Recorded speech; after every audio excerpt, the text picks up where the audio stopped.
Então, olá irmãos, a paz do Senhor Jesus, tudo bem com vocês? Sejam todos muito bem-vindos a mais vídeo aqui do canal Escritura Aprovada. Tudo bem com vocês, meus queridos e amados irmãos? Mais uma vez aqui, querendo trazer um conteúdo para edificar a sua vida e um conteúdo para te trazer conhecimento e sabedoria das Escrituras. Amém, meu querido e amado irmão? Então, já peço para você compartilhar esse vídeo, ajudar o canal aí no compartilhamento, amém?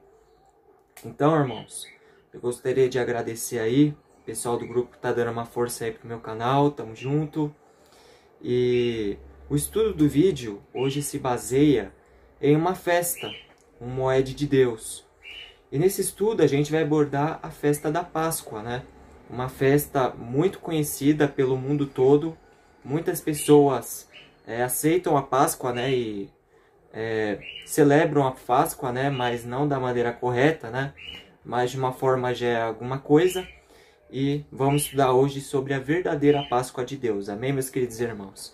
Esse vídeo vai ser um pouco diferente dos outros que eu já fiz e que eu faço assim corriqueiramente. Por exemplo, uma das mudanças aqui, né, é eu estar usando esse fone, né? É um teste que eu estou fazendo. Eu espero que dê certo aí, que nós todos podemos aí estar melhorando, assim, melhorar o canal. Com isso aqui eu vou estar melhorando o áudio da gravação, porque o fone está perto da minha boca e o som vem mais forte no vídeo de vocês, tá? Por isso que eu estou usando esse fone também, para o vídeo ficar melhor aí para você ouvir, tá? A gente também vai fazer algumas mudanças nesse vídeo, como deixar textos na tela e a gente lê texto e ver a própria escritura assim dentro do vídeo. Vocês não precisam pegar da sua Bíblia. É vocês só acompanharem o vídeo aí, já está tudo bem, vocês vão entender. Amém? É um estudo um pouco longo, vai ser um estudo assim de mais de meia hora, porque eu vou falar sobre Números 9, eu vou falar sobre Levítico 23 e a gente vai falar sobre Êxodo 12. Então eu peço para vocês terem um pouco de paciência nesse vídeo, tá? Eu montei um mapa mental, só deixa eu ver se ele tá aqui, ó. Eu vou mostrar ele para os irmãos.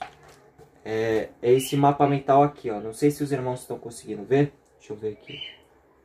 A gente vai fazer esse estudo, tá? Esse estudo.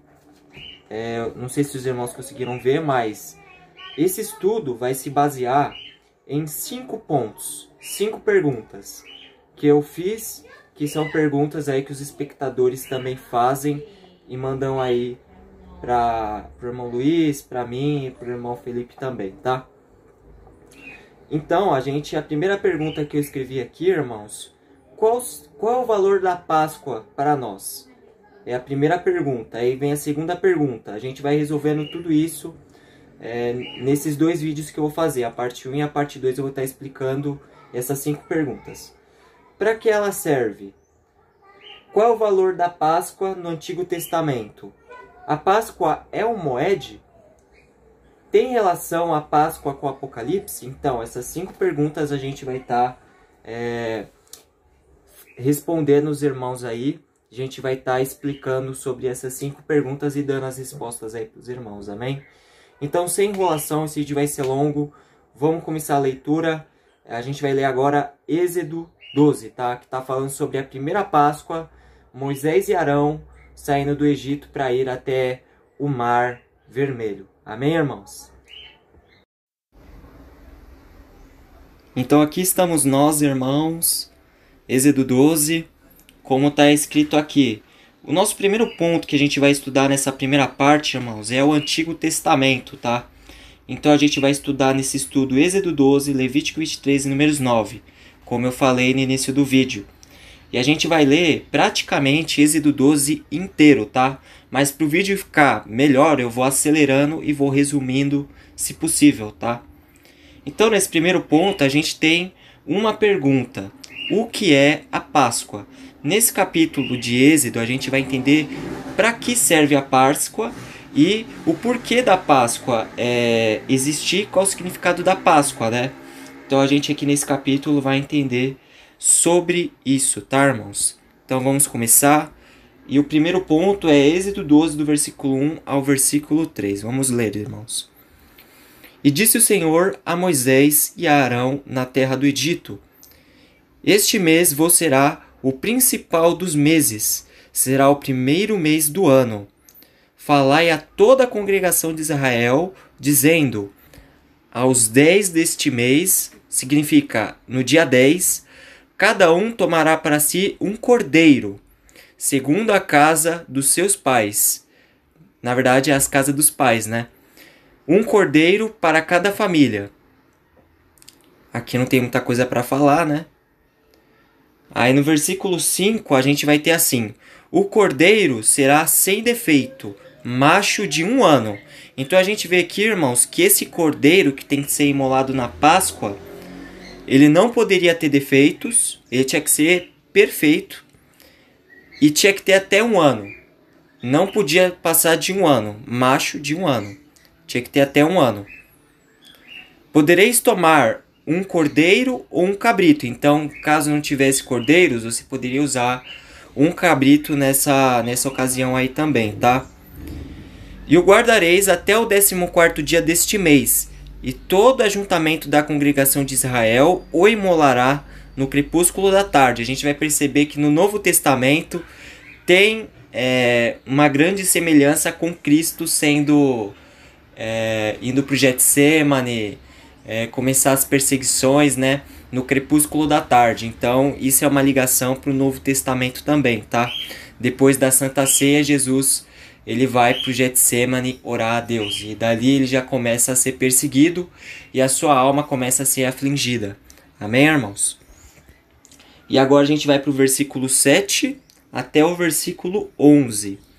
Tomarão do sangue e porão em ambas as ombreiras e na verga da porta nas casas em que o comerem. E naquela noite comerão carne assada no fogo. Perceba, a carne assada no fogo, com pães asmos, pães sem fermento, e com ervas amargas a comerão. Então, era difícil a Páscoa. A Páscoa não era uma coisa fácil, era uma festa de comida, mas comidas difíceis de se ingerir por causa do gosto, né? Mas eles faziam. E não comereis do animal nada cru. Então, não pode comer o cabrito cru.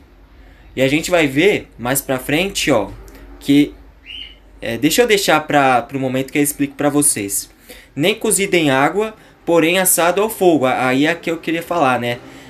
Tinha que comer a cabeça, as pernas e as fissuras, né? Tinha que comer tudo e não poderia deixar nada para o dia seguinte. Amém, irmãos? Porque é o que ele vai dizer no versículo 10. Não deixareis dele nada até pela manhã. O que, porém, ficar até pela manhã, queimarás. Aí a gente vai ler o versículo 11. Desta maneira o comereis, com lombos cingidos, sandália nos pés e cajado na mão. Vai comê-los depressa, porque é a Páscoa do Senhor.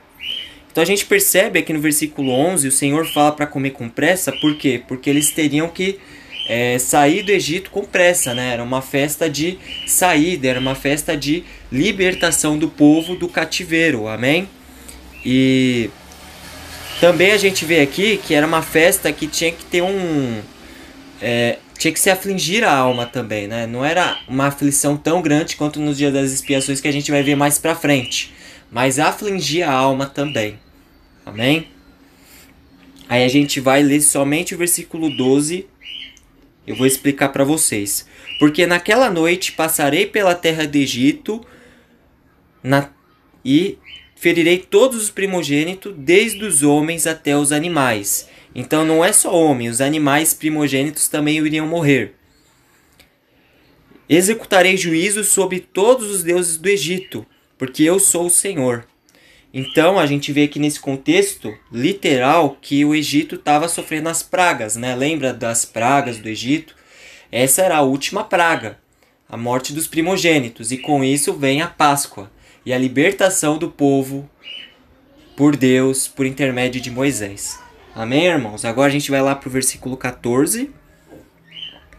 E este dia vos será por memorial, e celebrareis com solenidade ao Senhor. Nas vossas gerações o celebrarei por estatuto perpétuo. E esse estatuto perpétuo não podia ser quebrado. Tinha que se cumprir as Páscoas. E não é à toa que os judeus celebram a Páscoa até hoje, sendo que não era, né? Porque Cristo é a Páscoa. Mas nós que somos cristãos também, né, a gente tem que orar a Deus pelos judeus, vão entender que Cristo é a Páscoa também, tá? E agora a gente vai lá pro versículo 23, né? Um salto assim bem grande, né? Mas a gente vai ler, tá, irmãos? Porque o Senhor passará a ferir os egípcios. E quando vir, porém, o sangue na verga da porta e ambas as ombreiras que o Senhor passar, não permitirá que o destruidor entre em vossas casas para ferir os vossos primogênitos, né? Então, esse destruidor estava passando, né, nesse momento sobre as casas de egípcios e matando os primogênitos, né, por causa da idolatria e por causa de não libertar o povo.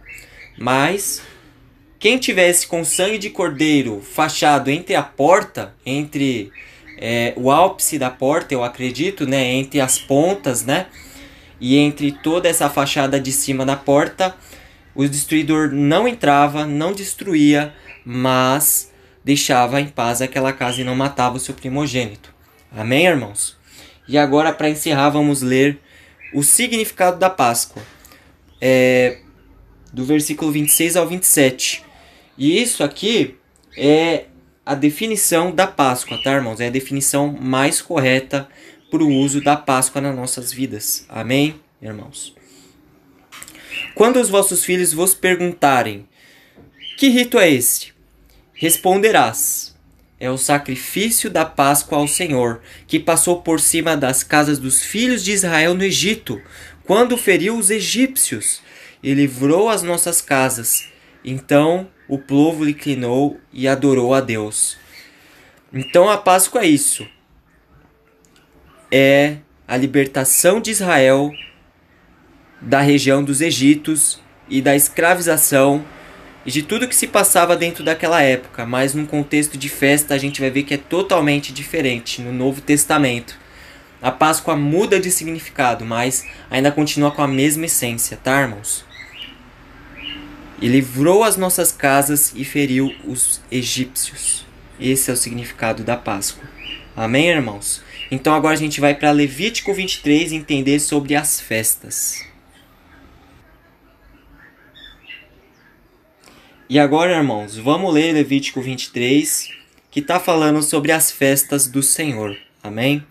E disse o Senhor a Moisés: fala aos filhos de Israel e dize-lhes: as festas fixas do Senhor que proclamareis serão santas convocações, são estas as minhas festas. Perceba, santas convocações, festas fixas, tem um significado. Uma convocação não é qualquer coisa, é uma coisa que tem que ser cumprida, senão teria punições, né? Inclusive nessa parte do Antigo Testamento, a gente percebe que Deus até mata quem não cumpre algumas das festas, amém? É expulso de Israel, amém? E agora a gente vai ler do versículo 4 ao versículo 5, que está falando justamente sobre as festas. Mas a gente vai ler Levítico 23 inteiro também, tá, irmãos? São estas as festas fixas do Senhor, as santas convocações que proclamareis no seu tempo determinado. No primeiro mês, abril, tá? O primeiro mês no calendário judeu é abril. Em abril, no primeiro mês, no dia 14 do mês, crepúsculo da tarde, é a Páscoa do Senhor. Então aqui a gente tem a data exata da Páscoa. É o dia 14 no crepúsculo da tarde. Tá?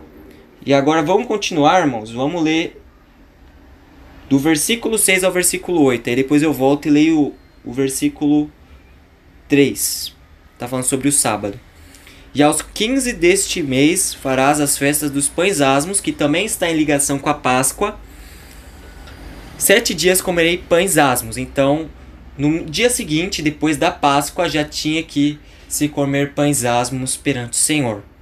E no primeiro dia tereis santa convocação, no dia 14. Nenhuma obra servil fareis, nenhum trabalho. Mas no 7º dia oferecerás oferta queimada ao Senhor. Né? Na verdade, nos 7 dias. Mas ao 7º dia haverá santa convocação e não pode se trabalhar. Tá, irmãos? Agora a gente volta aqui no versículo 3, né? Que eu vou estar explicando, né? o sábado. E o sábado, irmãos, tem uma coisa muito legal no sábado, que o sábado é uma tipologia do milênio. Eu vou explicar isso melhor num outro vídeo para vocês, tá? Mas vamos ler.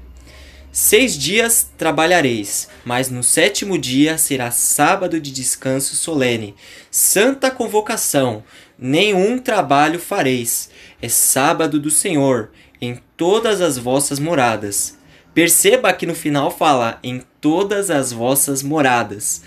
E essa frase tem uma coisa tremenda, que num vídeo mais próximo, num vídeo mais pra frente, eu vou estar explicando pros irmãos o significado do versículo 3, tá?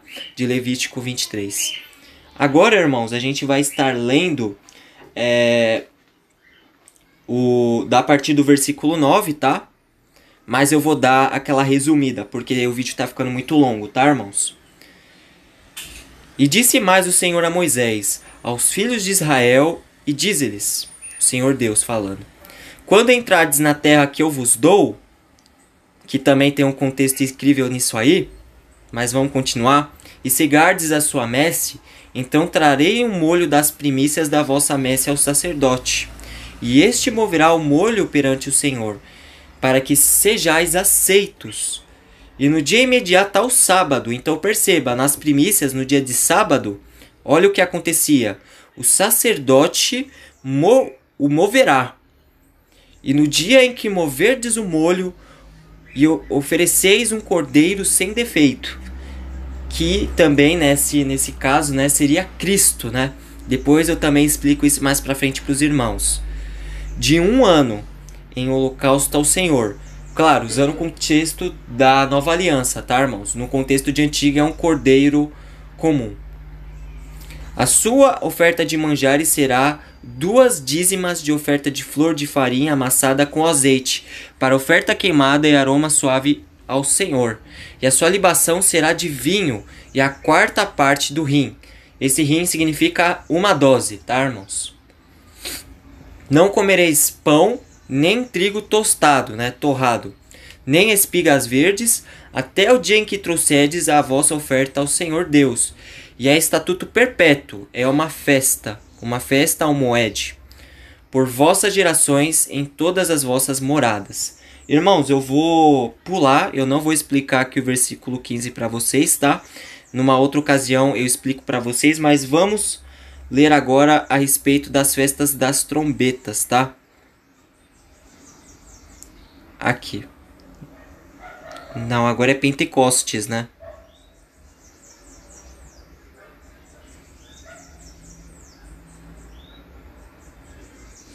Aqui. Vamos ler o versículo 16, irmãos. Até o dia imediato ao sábado, contareis 50 dias. Então, depois do último dia das festas das primícias, vai se contar 50 dias. Então trareis uma nova oferta de manjares ao Senhor. Isso é a festa de Pentecostes, tá, irmãos? Das vossas moradas trareis 2 pães. E esses 2 pães também tem uma tipologia incrível no Apocalipse, que são as 2 testemunhas. Mas isso eu vou explicar também mais pra frente para os irmãos. Para serem movidas de 2 dízimas de oferta de flor de farinha, levadas e cozidas, são primícias ao Senhor. Né? Então, Pentecostes, irmãos, se baseia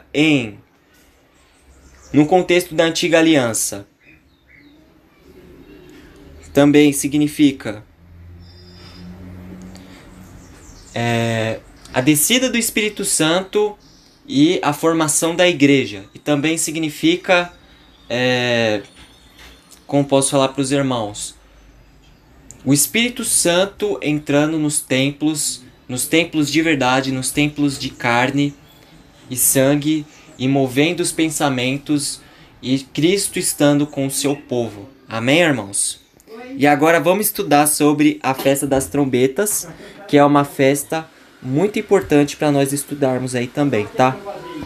Disse mais o Senhor a Moisés: fala aos filhos de Israel dizendo: no 7º mês, ao 1º dia do mês, olha só, no 7º mês, no 1º dia do mês, tem uma coisa aqui também muito importante que mais pra frente eu explico pros irmãos também. Tereis descanso solene, memorial com sonidos de trombetas. E isso é muito importante no Apocalipse. A festa das trombetas é fundamental nesse contexto, tá? A festa das trombetas é importantíssimo, tá? Santa convocação. Nenhuma obra servil fareis, mas trarei ofertas queimadas ao Senhor. E agora vamos estudar um pouco sobre expiações, tá, irmãos? E disse mais o Senhor a Moisés, mas aos 10 dias, depois do... Então, tipo assim, tinha o primeiro dia, aí depois no 10º dia deste mesmo mês, terá dias de expiações. E tereis santa convocação, e afligirei a vossa alma, e trareis ofertas queimadas ao Senhor. E nesse mesmo dia, nenhum trabalho fareis, porque é dia de expiação, por fazer por vós perante o Senhor Deus a expiação pelos vossos pecados. Irmãos, eu vou dar uma resumida aqui também, senão fica muito grande, tá? Então a gente vê aqui que na festa do dia das expiações, né, tem a expiação dos pecados e também tem aquela coisa da pomba, né, que você oferecia uma pomba pelo seu pecado, e essa pomba era imolada e o sangue dela pagava os pecados no contexto de antiga aliança, né? Mas se a gente colocar no contexto de nova aliança, isso se modifica. E é Cristo que faz a expiação. Deixa eu falar uma coisa rápida para vocês, irmãos. Expiações de pecados não acontecem na Páscoa, mas sim acontecem nos dias de expiações. O próprio nome já diz. E a festa das expiações ela é fundamental porque dentro dela a gente consegue compreender que a gente vai ter corpos glorificados como o Senhor Jesus teve, e ainda mais a gente também estará cumprindo a festa de expiações e se cumprindo Daniel 9, que está escrito sobre a visão e a profecia, né? Que teriam corpos glorificados e também teria aí a expiação pelo pecado, e a gente teria corpo transformado, corpo glorificado, mortos ressuscitados e vivos transformados. E todos seremos santos perante o Senhor, sacerdotes deles no milênio. E o milênio é tabernáculos. Amém, irmãos? E agora a gente vai estudar justamente a festa de tabernáculos. Aqui. E disse mais o Senhor a Moisés: fala aos filhos de Israel no dia 15 do mês 7º, que será a festa de tabernáculos, por 7 dias. E ao primeiro dia tereis santa convocação, nenhuma obra servil fareis. E 7 dias oferecereis ofertas queimadas ao Senhor. Mas no dia 8º tereis convocação solene, e oferecereis ofertas queimadas ao Senhor, e na sua reunião solene nenhuma obra servil fareis. E a gente tem também o 8º dia, que é a eternidade com Deus. Amém, irmãos? Então, para não ficar muito grande o vídeo, vamos para Números 9. Aí a gente encerra esse estudo, a parte 1, e a gente passa aí para a parte 2 no dia seguinte, tá, irmãos? Irmãos, e se alguém não cumprisse a Páscoa, porque se achava em uma longa viagem ou estava imundo? E imundo eu falo ter tocado no morto, porque agora eu vou falar uma outra coisa para vocês. Só pode se cumprir a festa da Páscoa você estando limpo, tá? Você não pode tocar em um morto. Isso o próprio Deus falou. Depois eu explico isso para vocês também. O que acontecia com essa pessoa? A gente vai entender agora aqui, tá? Houve alguns que se acharam imundos por terem tocado o cadáver de um homem que morreu, de maneira que não pudessem celebrar a Páscoa naquele dia. Chegando a Moisés e Arão, disseram-lhes: estamos imundos por ter tocado num morto. Por que havemos de ser privados de apresentar a oferta ao Senhor ao seu tempo, e no meio dos filhos de Israel? Isso é uma pergunta que esses homens fizeram, né? Aí Moisés respondeu para eles: espere, ouvirei do Senhor e vos ordenarei. E ele ordenará, né? Aí o Senhor Deus falou para Moisés: fala aos filhos de Israel dizendo: quando alguém dentre vós ou entre as vossas gerações se achar imundo por causa de um morto, ou se achar numa jornada de longa distância, contudo, ele ainda vai poder celebrar a Páscoa ao Senhor. E olha só que coisa fantástica que Deus faz. Deus, ele é tremendo. Deus, ele é muito sábio. Deus, ele é... Irmãos, ele é muito categórico. Olha só o que o Senhor Deus vai propor para esse povo que sofreu com isso, né? No mês seguinte, no mesmo dia, no mesmo crepúsculo da tarde, celebrarás com pães asmos e ervas amargas a festa da Páscoa. De nada deixará até pela manhã, e dela não quebrarão osso algum, segundo todo o estatuto da Páscoa, e celebrarão. Então percebe, irmãos, que mesmo você estando numa viagem, mesmo você tendo socorrido uma pessoa, mas ela morreu e você acabou ficando impura, você poderia celebrar a festa da Páscoa consultando um sacerdote e falando para ele o ocorrido, e ele daria as informações para você cultuar a festa da Páscoa. Lembrando isso no contexto de antiga aliança, tá? Isso não se aplica hoje em dia. E para encerrar o vídeo, irmãos, eu vou falar algumas coisas para vocês, tá? E eu deixei uma coisa pro final, irmãos, voltando aqui o meu rosto, né? A Páscoa serve para 3 coisas muito importantes também, que eu não citei nesse vídeo, mas agora você vai ficar sabendo também, tá, meu querido irmão? Determinar, provar e fortificar o seu povo. Por que Deus, ele permite que essas coisas acontecessem com seus servos nesses 3 sentidos? Porque ele determinava, né? Perceba, esse determinar é para saber se era do povo ou não, né? Porque de qualquer forma, se não celebrasse a Páscoa, era expulso das tendas de Israel, né? E da congregação de Israel. Então isso determinava também quem era povo de Deus e quem não era. Amém? E provava ao seu povo, porque a festa da Páscoa era uma festa muito difícil. Ninguém gostava de comer pães sem fermento, né? Um pão sem gosto. Ou comer ervas de gosto que são amargas, né? E também comer um cabrito, né? Porque eu não sei se um cabrito tem um gosto bom, nunca comi, né? Mas eu acredito que comer a cabeça de um cabrito é meio... um pouco... não gostoso, né? Algo que não é saboroso, né? Então era uma prova muito grande para o povo, e que o povo precisava passar para se justificar perante Deus. E fortificava também, porque após você ter cumprido a festa da Páscoa, você já fazia parte da congregação de Israel, inclusive um estrangeiro ou um nativo, e fazia você também, você cumprindo as Páscoas, você vai ganhando mais experiência e você vai se fortificando, porque de qualquer forma essas festas fortificavam o templo e fortificavam o ser, porque Deus renovava as forças e dava vigor aos seus santos, inclusive no deserto. Amém, irmãos? Então, era esse o vídeo. Eu peço desculpa, né, se ficou muito longo, mas eu agradeço se você assistiu até aqui. Muito obrigado mesmo. Compartilhe esse vídeo para dar uma força aí, né? Sempre a gente está buscando melhorar o canal aí com coisas novas e sempre com conhecimento verdadeiro da palavra, que aqui no canal Escritura Aprovada você sempre vai ter, tá, meu querido irmão? Aqui é só conhecimento de Deus e coisas relacionadas às Escrituras, nada de doutrina de homem. Amém, irmãos? Então é isso. Fiquem todos na paz e que Deus abençoe a vida de cada um de vocês. Amém, meus queridos? Fiquem todos na paz.